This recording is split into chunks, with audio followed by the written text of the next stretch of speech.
चलिए सबसे पहले जानना है आज पृष्ठीय रसायन। यह जो है सो फिजिकल केमिस्ट्री का सबसे लास्ट चैप्टर है, 5वां चैप्टर है। तो पृष्ठीय रसायन क्या होता है? तो पृष्ठीय रसायन जो है रसायन शास्त्र की एक शाखा है जिसके अंतर्गत सरफेस पर, पृष्ठ पर होने वाली क्रिया का अध्ययन किया जाता है। जैसे हम किसी पिंड को, ठोस पिंड को किसी विलयन में डुबोते हैं, किसी ये ठोस पिंड है, इसको हम इस विलयन में डुबो दिए हैं, यह सॉल है, कोलाइडी विलयन है, इसमें हम डुबोते हैं इस पिंड को। तो कोलाइडी विलयन का जो कण है इस ठोस पिंड के सतह पर आकर के जमा हो जाता है। तो ये इस पर जो होने वाली, इसके सतह पर जो होने वाली अभिक्रिया है, प्रक्रिया है, इसी का अध्ययन जो है पृष्ठीय रसायन कहलाता है। इसमें हम मुख्य रूप से दो चीज का अध्ययन करेंगे। सबसे पहले करेंगे अधिशोषण, उसको अंग्रेजी में कहते हैं एडजॉर्प्शन, एडजॉर्प्शन। और दूसरा है अवशोषण। एक दूसरी सतह पर देख रहे हैं कि अगर दूसरा पिंड को किसी दूसरे विलयन में हम डुबोते हैं तो इस सॉल का जो है कण, विलयन का कण जो है इस पिंड के सतह पर न जमा हो करके इसके पिंड के अंदर प्रविष्ट कर जाता है। तो यह प्रक्रिया कहलाता है एब्जॉर्प्शन। इसको हिंदी में कहते हैं अवशोषण, अवशोषण। इसको क्या कहते हैं? अधिशोषण। समझ में आ गई बात? तो हम सबसे पहले जानेंगे कि अधिशोषण क्या।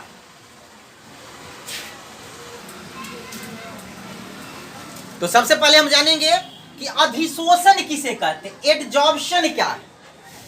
तो इसकी परिभाषा होती है कि जब किसी कोलाइडी विलयन में किसी ठोस पिंड को डाला जाता है तो कोलाइडी विलयन का कण पिंड के सतह पर आकर जमा हो जाता है, पिंड के सतह पर आकर के चिपक जाता है।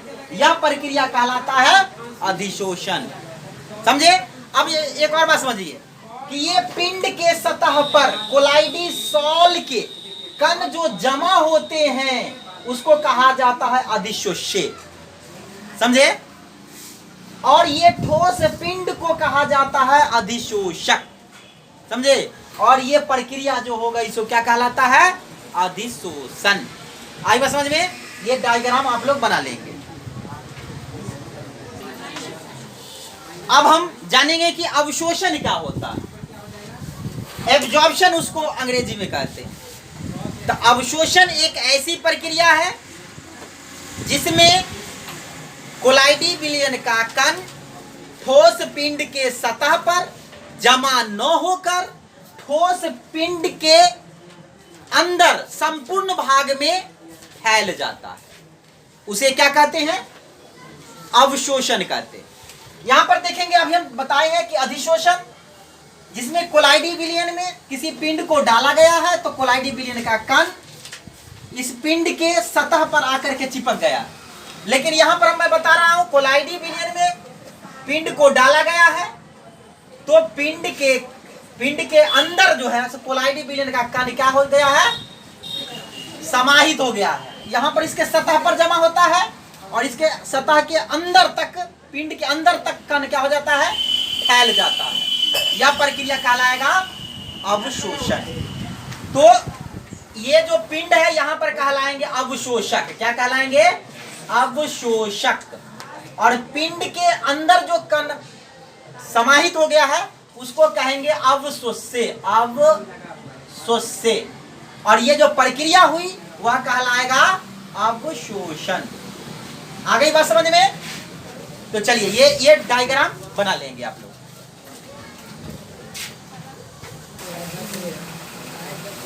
देखिए अब जानेंगे हम पृष्ठ रसायन में कुछ छोटा छोटा टॉपिक है। सबसे पहले एडजॉर्बेट, जिसको हम कहते हैं अधिशोष्य। तो अधिशोष्य हम किसे कहते हैं?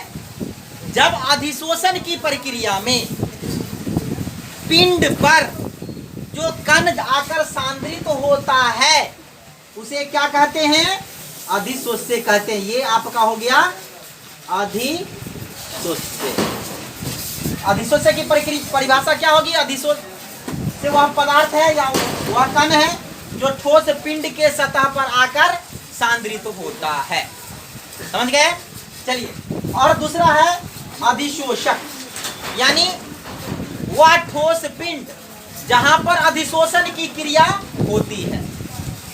ये ठोस पिंड है, इसी पर आकर के ये कण आके जमा हुआ है, तो ये पिंड हो गया अधिशोषक। अधिशोषक, इसको अंग्रेजी में एडजॉर्बेंट कहते हैं। चलिए, तीसरा छोटा टॉपिक है शोषण। शोषण किसे कहते हैं? तो कहीं कहीं देखा गया है अधिशोषण और अवशोषण के संयुक्त प्रभाव को कहा जाता है शोषण। यानी कुछ ऐसे पिंड होते हैं जिसके अंदर भी कुछ कण चला जाता है और इसके सतह पर भी कुछ कण आकर के जमा हो जाता है। यानी एक ही पिंड के अंदर अधिशोषण और अवशोषण दोनों प्रक्रिया हो रही है, तो इसको कहेंगे शोषण। आई बात समझ में? और चौथा है डिजॉर्प्शन। इसको अंग्रेजी में कहते हैं डिजॉर्प्शन, हिंदी में कहते हैं विशोषण। यानी अधिशोष्य को अधिशोषक पर से हटाने की प्रक्रिया को कहते हैं विशोषण। यानी ये अधिशोष्यक है, इस पर कण जो आके जमा हुआ है वो अधिशोष्य है, इसको यहाँ से हटाने की प्रक्रिया को हम कहते हैं विशोषण। आई बात समझ में? अब हम समझेंगे, पढ़ेंगे, यानी अधिशोषण के प्रकार। अधिशोषण को दो वर्गों में बांटा गया है, भौतिक अधिशोषण और रासायनिक अधिशोषण। चलिए, ये आप लोग बना सकते हैं। देखिए, हम जानेंगे कि अधिशोषण कितने प्रकार के होते हैं। अभी अधिशोषण हम पढ़ाएं तो अधिशोषण जो होते हैं वह दो प्रकार के होते हैं। एक होते हैं भौतिक अधिशोषण और दूसरा होता है रासायनिक अधिशोषण। तो भौतिक अधिशोषण किसे कहते हैं? अभी हम आप बताएं कि अधिशोषण में एक पिंड होता है जिसको कोलाइडी विलयन में डाली जाती है, तो कोलाइडी विलयन के कण पिंड के सतह पर आकर के जमा हो जाता है। ये ना बताए हैं, जिसको हम अधिशोषण कहते हैं। तो यहाँ पर दो घटनाएं होती है। ये जो पिंड है और पिंड के सतह पर जो कण है, ये पिंड है जिसको हम क्या कहते हैं? अधिशोषक कहते हैं। अब पिंड के सतह पर ही जो कण है इसको क्या कहते हैं? अधिशोष्य कहते हैं। क्या कहते हैं? अधिशोष्य कहते हैं। लड़का यहाँ ध्यान दीजिए। तो ये जो कण है इसको क्या कहते हैं? अधिशोष्य। पिंड है इसको क्या कहते हैं? अधिशोषक ना। तो जब अधिशोषक और अधिशोष्य के बीच कमजोर वंडरवाल बल कार्य करता है उसको कहते हैं भौतिक अधिशोषण। यही इसकी परिभाषा है। समझ गए? चलिए, इसकी कुछ विशेषताएं हैं। जैसे कि पहला विशेषता है कि यह निम्न ताप पर भी संपन्न होती है। समझे? दूसरा विशेषता है कि ये अधिशोषक का पृष्ठीय क्षेत्रफल जितना अधिक होगा, अधिशोषण की प्रक्रिया उतनी ही अधिक होगी। यह विशिष्ट प्रकृति के होता है। भौतिक अधिशोषण एक विशिष्ट प्रकृति के होता है। और दूसरी बात, भौतिक अधिशोषण जो है उत्क्रमणीय होता है। उत्क्रमणीय माने इसको हटा दो यहाँ से, फिर आकर यहाँ पर चिपक जाए। आई बात समझ में? चलिए, अब रासायनिक अधिशोषण। तो बस रासायनिक अधिशोषण इसका ठीक अपोजिट होगा नहीं।